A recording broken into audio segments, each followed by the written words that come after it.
Hi friends, শুভ সন্ধ্যা। কেমন আছো তোমরা সবাই? আমি খুব ভালো আছি। আমাদের এখানে দেখো আজকে সন্ধ্যে থেকেই বৃষ্টি পড়ছে।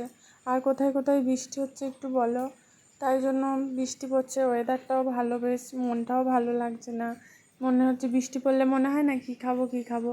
আর মাথাটাও প্রচণ্ড ব্যথা করছে, তাই জন্য ভাবলাম একটু মশলা চা বানিয়ে খাই আর তোমাদের সঙ্গে একটু শেয়ার করি। জানি সবাই এই রেসিপিটা সবাই জানে, মশলা চা, তবুও তোমাদের সঙ্গে শেয়ার করতে ইচ্ছা করলো, ওই জন্য একটুখানি তোমাদের সঙ্গে শেয়ার করে দিলাম। এই চাটা খেলে বেশ মনটা একদম শান্তি লাগে, আর মাথাটা তার ধরে থাকলেও মাথা যন্ত্রণাটাও একটু সেরে যায়।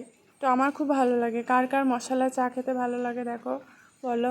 তো দেখো, প্রথমে 2 কাপ জল নিয়ে নিলাম। আদা, লবঙ্গ, দারচিনি, এলাচ সব কিছু হামালদিস্তায় থেঁতো করে নিলাম। নিয়ে একটু চা পাতা, আর বেশি মিষ্টি দেবো না, ওই জন্য পরিমাণ মতো চা পাতা আর মিষ্টি দিয়ে একটুখানি ফুটিয়ে নিলাম। 2 কাপ জলকে 1 কাপ করে ফুটিয়ে নিলাম।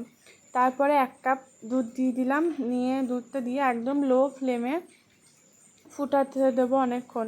যখন একটু গাঢ় হয়ে আসবে, আর যখন দুধটা একটু কমে কমে আসবে, গাঢ় হয়ে, দেখো আমার অনেকক্ষণ ধরে ফুটাচ্ছে, একদম উপরে সর পড়ে গেছে, এরকম সর হয়ে ফুটে আসবে, তখনই গ্যাসটা বন্ধ করে কাপে ছেঁকে নিলেই হয়ে যাবে আমাদের মশলা চা।